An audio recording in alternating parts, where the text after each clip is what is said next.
कि कभी भी रट के मत जाइए। एसएसबी में अक्सर आपने देखा होगा बहुत इंटेलिजेंट बच्चे बाहर हो जाते हैं, लेकिन बहुत ज्यादा इंटेलिजेंट लोग भी कई बार ऐसा नहीं है कि सिलेक्शन लेते हैं और डल भी नहीं है, एवरेज बच्चे भी सिलेक्शन ले लेते हैं, क्योंकि कुछ बेसिक बातें आपको पता होनी चाहिए। और एसएसबी आपसे एक ही चीज डिमांड करती है, चाहे एनडीए चले जाओ, सीडीएस चले जाओ, एफकेट चले जाओ, that is called pressure handling situation. Pressure handling situation. देखिए, ऐसा क्यों चेक करते हैं वो लोग? क्योंकि जब गोलियां सामने से बरस रही होंगी तो उस समय कुछ काम नहीं आएगा, सिर्फ और सिर्फ आपका ब्रेन, आपका दिमाग और आपकी क्रिएटिविटी। बच्चे सोचते हैं कि अक्सर किताबों को रट के हम एसएसबी चले जाएं तो एसएसबी पास हो जाएगा, कभी नहीं होने वाला है।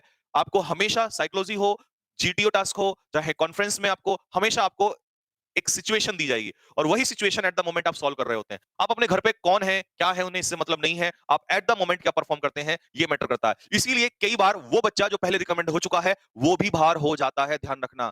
एक बार जो रिकमेंड हो गया वो बाहर भी हो जाता है और बाहर हुआ भी रिकमेंड हो जाता है। तो मैटर ये नहीं करता कि बस एक बार जैसे पेपर निकल गया तो निकलता ही रहेगा। एसएसबी अलग गेम है यार। एसएसबी के बारे में वैसे ही लोग भ्रम फैला देते हैं।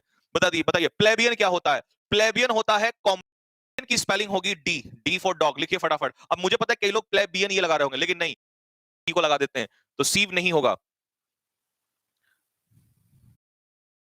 कोई फायदा नहीं है ऐसे भ्रम फैलाने का।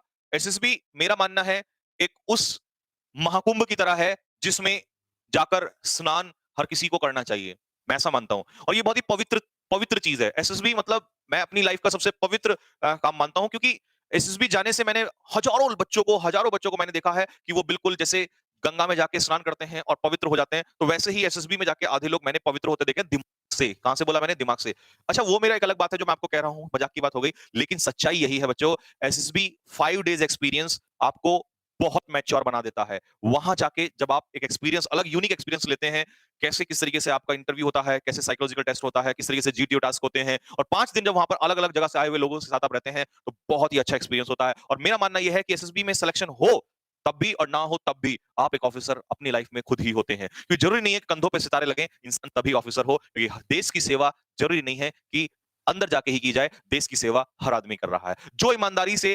जो भी ईमानदारी से देश के लिए काम कर रहा है वही देश की सेवा कर रहा है। बस फर्क इतना है कि फौज में जाके कुछ लोगों के कंधों पे वो वाली जिम्मेदारी है और यहां रहकर कुछ लोगों के कंधों पे ये वाली जिम्मेदारी है। तो हमारे फौजी भी जिम्मेदारी निभा रहे हैं, हमारे डॉक्टर्स भी जिम्मेदारी निभा रहे हैं, हमारे किसान भी जिम्मेदारी निभा रहे हैं, तो हर आदमी अपनी जिम्मेदारी निभा रहा है। ठीक है, तो इसीलिए एक्सपीरियंस लीजिए और ऐसा मत किया कीजिए कि सर मैं फेल हो गया तो ऐसा कुछ हो जाएगा, वैसा कुछ नहीं है। ठीक है, एसएसबी बहुत ही पवित्र चीज है। तो रिवर्बरेशन, अच्छा रिवर्बरेशन आपने सुना है? कंपन की रिवर्बरेट होती है,